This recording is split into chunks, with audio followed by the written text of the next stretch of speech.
কৃষ্ণ শংকৰ গুৰু হৰি ৰাম ৰাম ৰাম ৰাম ৰাম হৰি ৰাম ৰাম ৰাম হে ৰাম বৈকুণ্ঠৰ কল্পতৰু ভাগৱত শাস্ত্ৰ ইহাৰ উত্তম ফল হৰি নাম মাত্ৰ হৰি নামে হৰি নামে হৰি নামে গতি হৰি নামে ভকতৰ কেৱল ভকতি ৰাম হৰি নামে ভকতৰ কেৱল ভকতি হৰি ৰাম ৰাম ৰাম কৃষ্ণ বাপাই সমস্ত আজি আমাৰ দশমৰ পাঠভাগী পত্নী প্ৰসাদত আছে পদত আছে আমি আগবাঢ়ি যাম এ ৰাম হুক নিগদতি ৰাজা শুনায়ে কমনে কৃষ্ণৰ প্ৰসাদ পাইলা দ্বিজ ভাৰ জাগনে ভাঙিলন্ত কৰ্ম গৰ্ব বিপৰ সম্পত্তি পত্নীৰ প্ৰসাদে ভৈল বিপ্ৰতু ভকতি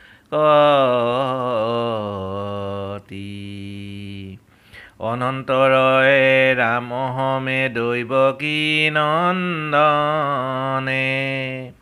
গৰুক চৰান্ত জান্ত বিতুপন বনে গোপগণে কৰৈ গুণ কীৰ্তন পশুৰ বৃন্দাবন সন্তেশ্বৰী গৈল বহুদূৰ আদিত্যৰ চন্দ্ৰৰশ্মি তাপক ৰয়াতি তাতে বৃক্ষগণে যেন ধৰি আছে ছাতি নিৰ্ঘৰিষ ছায়া নাহি ৰৌদ্ৰৰ সংসাৰ দেখি কৃষ্ণে প্ৰশংসা কৰিলা বাৰম্বাৰ গোপক সম্বোধি কৃষ্ণে বৰ্ণাৱন্ত গুণ হে স্তুক কৃষ্ণ শুনা সুবল অৰ্জুন বিশাল ঋষভ উবা বিৰুদ্ধ পহনাম দেৱবস্ত্ৰ পান সখী শুনিও চিদাম ইটো বৃন্দাবনহে আছে যত তৰুগণ দেখা দেখা কেনে মহা সাধুৰ লক্ষণ কৰৈ পৰ উপকাৰ কিনো কি পাময় পৰৰেখে অৰ্থে জীৱ ইটো বিক্ষয় ঠাকুৰ হহি ৰহি মহা ৰৌদ্ৰ বৃষ্টি বাত আমি সুখে বঞ্চু ৰহি হাৰ ছায়াত পৰ উপকাৰী তৰু জনম সাৰ্থক সন্তৰ বিমুখ যেন নুহিকে পাৰ্থক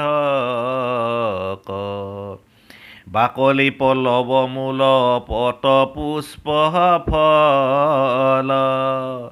যেই জীৱা চাউই পায়ে বিক্ষত সকল জীৱনৰ সাফল দেহিৰয়ে সিমানে জীৱই পৰ উপকাৰ কৰি অৰ্থ প্ৰাণে এহিমতে বিষ কবৰ্ণান্তে জান্ত হৰি বিখুল মাইল ডাল ফল ফুলে ভৰি কৃষ্ণ কৃষ্ণ বাপাই সমস্ত এইদৰে শুকমুনিয়ে ৰজাক ক'লে যে একান্ত মনে শুনা কৃষ্ণৰ প্ৰসাদ লাভ কৰিলে দ্বিজৰ ভাৰ্যাসকলে কৰ্মগৰ্ভত থাকি বিপ্ৰসকলে সেই প্ৰসাদ লাভ নকৰিলে পত্নীৰ জৰিয়তেহে তেওঁলোকৰ ভকতি হ'ল। এই কাহিনী তোমাক ক'ম, তুমি আনন্দ মনে শুনা। তাৰপিছত ৰামকৃষ্ণই গৰু চৰাই চৰাই বিতুপন বন বৃন্দাবনৰ ভিতৰলৈ প্ৰৱেশ কৰি গ'ল। গোপসকলে কৃষ্ণৰ গুণ গাই গৈছে। আনন্দ মনে বৃন্দাবনৰ ভিতৰ পাৰ হৈ বহু আগবাঢ়ি তেওঁলোকে গ'ল, অৰ্থাৎ বনৰ ভিতৰে ভিতৰে বহু দূৰ তেওঁলোকে গ'ল। গৰু গাইবিলাক চৰি আছে। প্ৰচণ্ড ৰ'দৰ অতি তাপ, তাত যেন বৃক্ষসমূহে ছাতি ধৰা দি তেওঁলোকক ছাঁ দি আছে। ৰ'দৰ যি তাপ, যি পোহৰ, সেই ৰ'দৰ তাপ আৰু পোহৰক একেৰাহে ছাঁ দি কৃষ্ণ আৰু শিশু বলোৰাম সকলোকে যি ৰ'দৰ তাপৰ পৰা নিষ্কৃতি দিছে কৃষ্ণই প্ৰশংসা কৰিলে। গোপসকলক ক'লে, বলোৰাম আৰু গোপসকলৰ আগত কৃষ্ণই প্ৰশংসা কৰি কৈছে বিভিন্ন বৃক্ষসমূহৰ নাম আৰু গোৱালসকলক সম্বোধন কৰি কৈছে যে এই বৃন্দাবনত যিমানবিলাক তৰু আছে অৰ্থাৎ গছবিলাক আছে দেখা, এই সকলোবিলাক মহাসাধু। এওঁলোকে কেৱল পৰৰ উপকাৰ কৰিছে, পৰৰ উপকাৰ কাৰণেই যেন বৃক্ষসকল জীয়াই আছে। তেওঁলোকে ৰ'দ বৃষ্টি বাট এইবিলাক সহি আছে, কিন্তু আমাক তেওঁলোকে ছাঁ দিছে। বৃক্ষৰ জন্ম কেৱল পৰৰ উপকাৰৰ কাৰণে। যেনেকৈ সত্ৰসকলে পাৰ্থক অৰ্থাৎ তেওঁলোকক কিবা বিচৰাসকলক কেতিয়াও বিমুখ নকৰে, তদ্ৰূপ বৃক্ষই কেতিয়াও কাকো বিফল নকৰে। বাকলি, ফুল, পত্ৰ, মূল যি লাগে সকলোবিলাক বৃক্ষই দিয়ে। আৰু এয়াই দেহীৰ অৰ্থাৎ জীৱন ধৰাৰ ফল। বৃক্ষৰ দৰে সকলো হ'ব পাৰিলেহে জগতৰ উপকাৰ হ'ব। এইদৰে প্ৰভু ভগৱন্তই গছ অৰ্থাৎ বৃক্ষবিলাকৰ গুণ বৰ্ণনা কৰি আছে। আৰু বৃক্ষবিলাকেও ফলে ফুলে ওলমি কৃষ্ণ বলোৰাম আৰু গোপসকলক সকলোকে দৃষ্টি নিক্ষেপ কৰি তেওঁলোকক সেৱা কৰিবৰ কাৰণে আশা কৰি আছে কৃষ্ণ। হে ৰামে তাৰ মধ্যে মাধৱে চৰান্ত গৰু গাই পাইলা পাছে যমুনাৰ তীৰ যদুৰাই নদী নমাই গোহালে গৰু কপিয়াই পানী আপোনো ভুঞ্জিলা জল যমুনাৰ আনি গৰু মেলি থৈ হেহি কালিন্দীৰ কাছে কৃষ্ণত ৰামত গয়া গুচৰিল পাছে। হে ৰাম হে কৃষ্ণ দুষ্ট বিহীনাখন তুমি খে আমাৰ প্ৰভু পৰম জীৱন আখিলো প্ৰবাদে দধি ভাতকো নখাই চিন্তিও ক উপায় ক্ষুধাত ধাতু যাই হেন শুনি গুণিল মনত নাৰায়ণে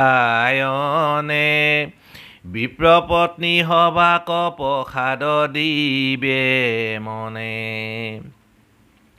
গোৱালক বোলন্তে সতৰে চলিও কৰে যজ্ঞ স্বৰ্গ আশায়ে বিপ্ৰলোক বিদত পাৰ্গত হবে ব্ৰাহ্মণ সম্পন্ন নাম ধৰি দুভাইৰো মাগিয়া গয়া অন্ন কৃষ্ণৰ বচনে চলি গৈলা গোপচয় পাইলা যজ্ঞশালা হবে বিপৰ আলয় দেখি দ্বিজ গণক নামি দণ্ড হবতে কৰি কীৰ্তাঞ্জলি বোলৈ বাক্যৱনতে শুনা বোলো লোক আমি আইলো জীৱা কামে তোমাক খাত অন্ন পাৰ্থিলন্ত কৃষ্ণ ৰামে কাছতে চাৰন্ত গৰু দুয়ো ক্ষুধা তুৰ শ্ৰদ্ধা ঠাকৈ দিয়া অন্ন ব্যঞ্জন পচুৰ পৰম পণ্ডিত তুমি হব সৰ্বজান আনকো দেখুৱা যেন পুণ্য অন্নদান ৰামকৃষ্ণ সহিতে ক্ষুধিত গোপচয় তাক সম্বাক দিলে পুণ্য হৈবে ঐ ভূদয় এহিমতে গোপে বহুবিধ বোলৈ বাহাক শুনা পাছে সমস্তে বিপৰ বিচেষ্টাক কৃষ্ণ এইদৰে বনৰ মাজে মাজে কৈ কৃষ্ণ বলৰাম সকলোৱে গৰু গাইবিলাক চৰালে আৰু যমুনাৰ পাৰ পালে তাতে গৰুবিলাকক পানী খোৱালে আৰু গোপ শিশুসকলেও কৃষ্ণই সকলোৱে যমুনাৰ জল আনি পান কৰিলে গৰু গাইবিলাক মেলি দিলে মেলি তেওঁলোকে তাতে জিৰণি ল'লে গোপ শিশুসকলে ৰাম আৰু কৃষ্ণক ক'লে যে আজি আমি ৰাতিপুৱা দধি ভাত নোখোৱাকৈ আহিলোঁ আৰু অনাও নহ'ল গতিকে ভোকত আমাৰ প্ৰাণ যায় কিবা এটা ব্যৱস্থা কৰা এই কথা জানি কৃষ্ণই মনতে গুণি ক'লে যে বিপ্ৰ পত্নীসকলক প্ৰসাদ দিব লাগিব অৰ্থাৎ কৃপা কৰিব লাগিব এই বুলি গোৱালসকলক চাই ক'লে যে তোমালোকে শীঘ্ৰেই যোৱা স্বৰ্গ আশা কৰি বিপ্ৰসকলে যজ্ঞ কৰিছে বেদত পাৰ্গত সকলো ব্ৰাহ্মণ তেওঁলোকক আমাৰ দুই ভাইৰ নাম কৈ মোৰ আৰু দাদাৰ নাম কৈ তোমালোকে অন্ন প্ৰাৰ্থনা কৰা সকলোৰে কাৰণে অন্ন আনা তেওঁলোকে যজ্ঞশালা পাতিছে তাতে তোমালোকে যোৱা এই কথা শুনি গোপ শিশুসকলে এই বিপ্ৰৰ যজ্ঞশালালৈ গ'ল গৈ তেওঁলোকক প্ৰণাম কৰি নিবেদন কৰিলে যে শুনা ৰামকৃষ্ণই আমাক পঠালে আমি বনত একো নোখোৱাকৈ ক্ষুধাতুৰ হৈছোঁ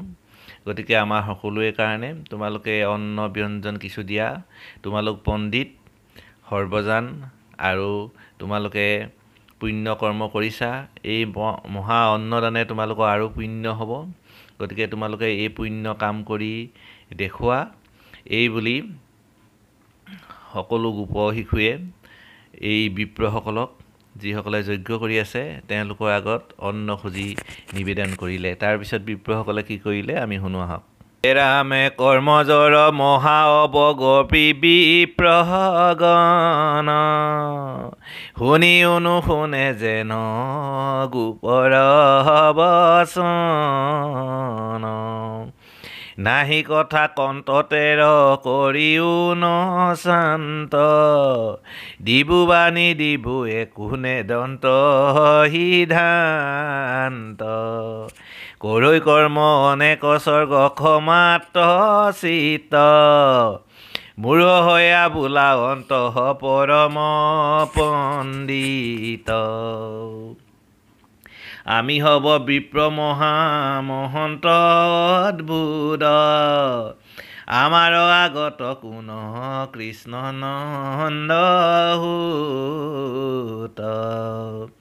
মন্ত্ৰতন্ত্ৰ অগ্নিদৈৱ যত দেৱচয়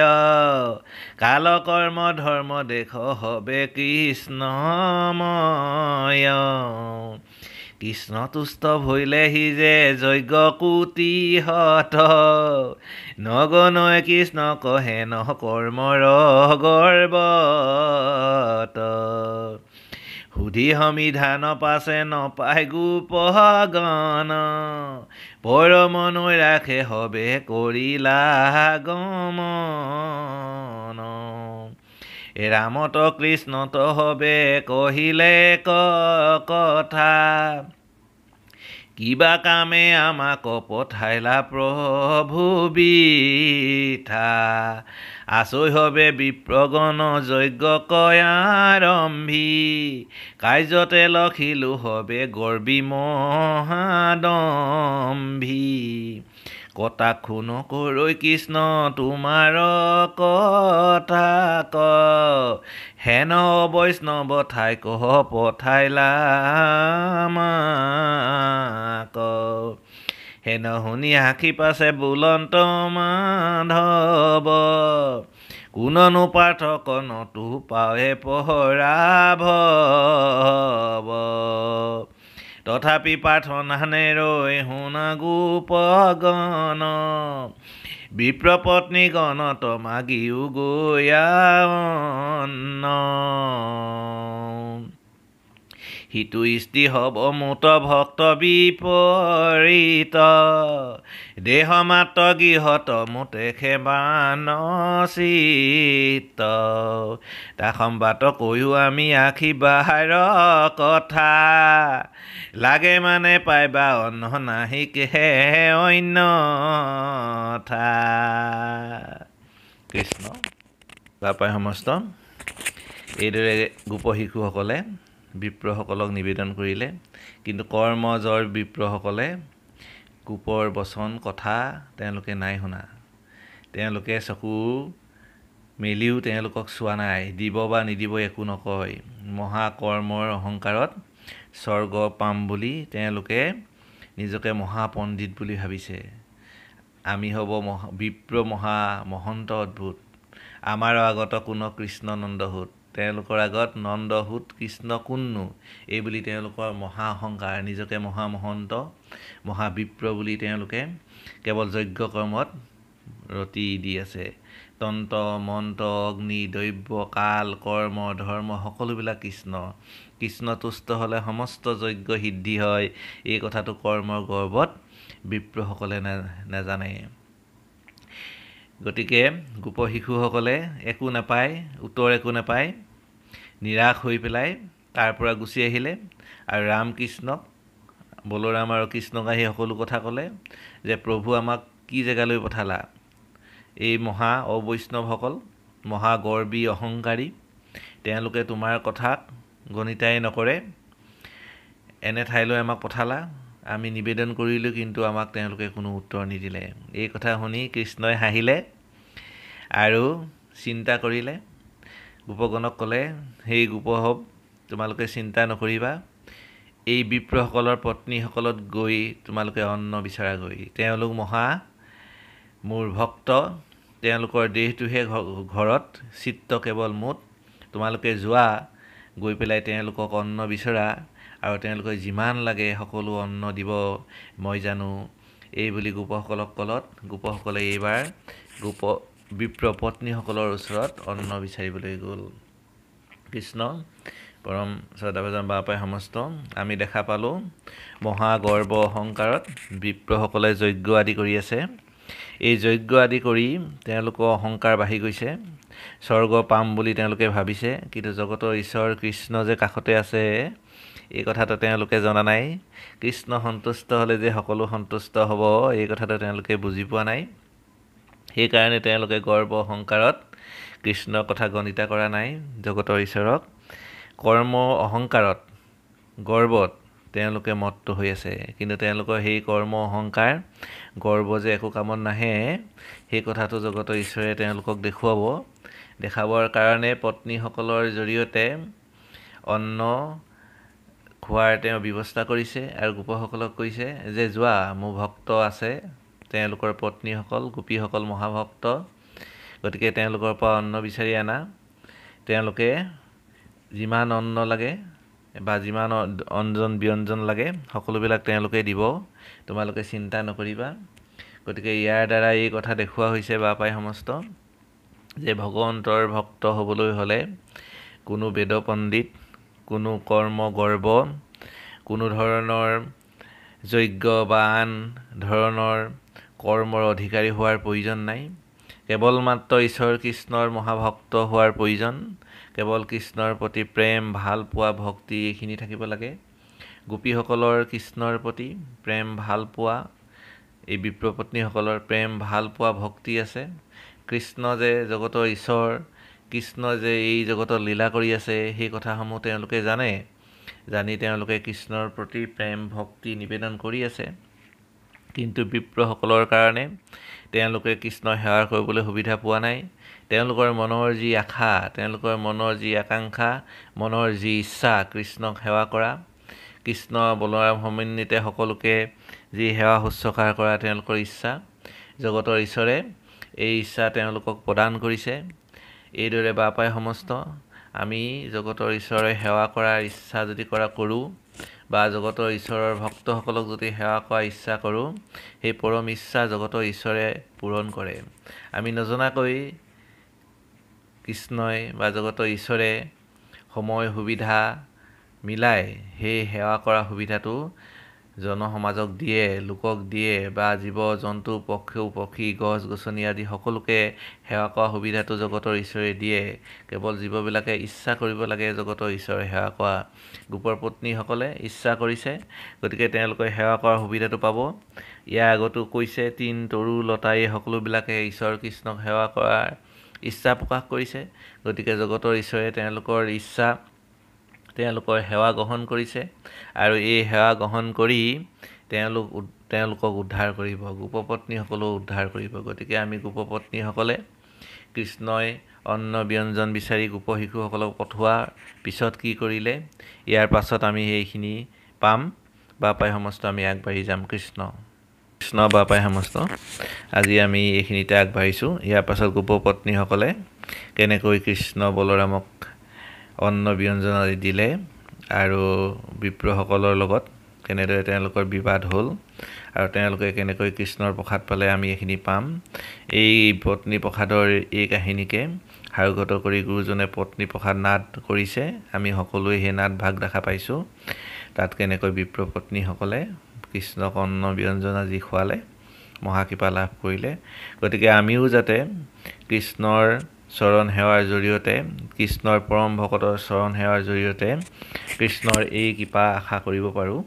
কৃষ্ণৰ এই প্ৰসাদ আমি লাভ কৰিব পাৰোঁ, তাকেই আমি মহাদশমৰ এই 5 শ্ৰৱণৰ মাজেদি আমি আশা কৰিলোঁ। আৰু ইয়াৰ পিছত আমি আগবাঢ়ি যাম বিপ্ৰপত্নীসকলৰ যি প্ৰসাদ, সেইখিনিলৈ আমি আগবাঢ়ি যাম। গতিকে ইয়াতে সামৰিছোঁ বাপাই সমস্ত। অপৰাধ বিনাশন তজু নাম নাৰায়ণ, জানি নামে পখিলো হৰণে, আনগতি নাহিকে মৰণে, অপৰাধ ক্ষমা কৰি তুমি দয়াশীল হৰি, মোক ৰক্ষা কৰিও চৰণে, ৰাম মোক ৰক্ষা কৰিও চৰণে। কৃষ্ণ কৃষ্ণ হৰি ও ৰাম। শ্ৰীমন্ত শংকৰ হৰি ভকতৰ জানা যেন কল্পতৰু, তাহান্ত বিনাই নাই নাই নাই, আমাৰ পৰম গুৰু ৰামে তাহান্ত বিনাই নাই নাই নাই, আমাৰ পৰম গুৰু। কৃষ্ণ কৃষ্ণ হৰি ও ৰাম। কৃষ্ণ হৰি ৰাম।